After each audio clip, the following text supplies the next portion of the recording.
Stanford University scientists have found a new, highly efficient way to produce liquid ethanol from carbon monoxide gas. This promising discovery could provide an eco-friendly alternative to conventional ethanol production from corn and other crops, say the scientists. Their results are published in the April 9 advanced online edition of the journal Nature.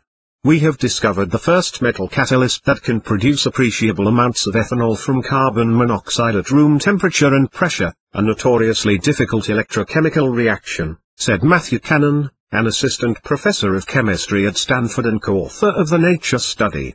Most ethanol today is produced at high-temperature fermentation facilities that chemically convert corn, sugarcane and other plants into liquid fuel.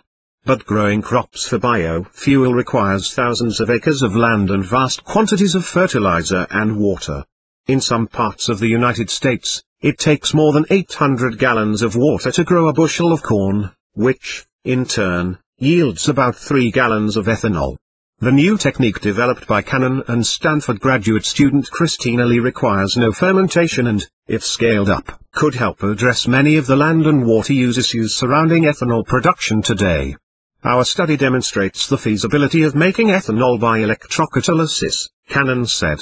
But we have a lot more work to do to make a device that is practical.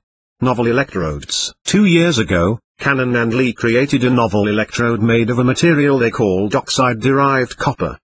They used the term oxide-derived because the metallic electrode was produced from copper oxide. Conventional copper electrodes consist of individual nanoparticles that just sit on top of each other, Kanan said. Oxide-derived copper, on the other hand, is made of copper nanocrystals that are all linked together in a continuous network with well-defined grain boundaries. The process of transforming copper oxide into metallic copper creates the network of nanocrystals. For the Nature study, Kanan and Lee built an electrochemical cell, a device consisting of 2 electrodes placed in water saturated with carbon monoxide gas.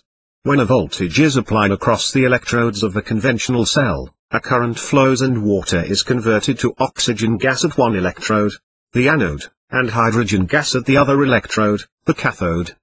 The challenge was to find a cathode that would reduce carbon monoxide to ethanol instead of reducing water to hydrogen. Most materials are incapable of reducing carbon monoxide and exclusively react with water, Kanan said. Copper is the only exception. But conventional copper is very inefficient. In the Nature experiment, Kanan and Lee used a cathode made of oxide-derived copper. When a small voltage was applied, the results were dramatic. The oxide-derived copper produced ethanol and acetate with 57% Farad-Ake efficiency, Kanan said. That means 57% of the electric current went into producing these 2 compounds from carbon monoxide. We're excited because this represents a more than 10-fold increase in efficiency over conventional copper catalysts. Our models suggest that the nanocrystalline network in the oxide-derived copper was critical for achieving these results. Carbon neutral, the Stanford team has begun looking for ways to create other fuels and improve the overall efficiency of the process. In this experiment, ethanol was the major product, Kanan said. Propanol would actually be a higher energy density fuel than ethanol, but right now there is no efficient way to produce it. In the experiment, Kanan and Lee found that a slightly altered oxide-derived copper catalyst produced propanol with 10% efficiency. The team is working to improve the yield for propanol by further tuning the catalyst's structure. Ultimately, Kanan would like to see a scaled-up version of the catalytic cell powered by electricity from the sun, wind or other renewable resource. For the process to be carbon neutral, scientists will have to find a new way to make carbon monoxide from renewable energy instead of fossil fuel, the primary source today. Kanan envisions taking carbon dioxide, CO2, from the atmosphere to produce carbon monoxide, which, in turn, would be fed to a copper catalyst to make liquid fuel.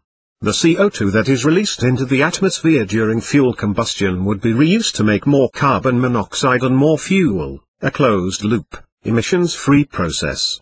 Technology already exists for converting CO2 to carbon monoxide, but the missing piece was the efficient conversion of carbon monoxide to a useful fuel that's liquid, easy to store and non-toxic, Kanan said. Prior to our study, there was a sense that no catalyst could efficiently reduce carbon monoxide to a liquid.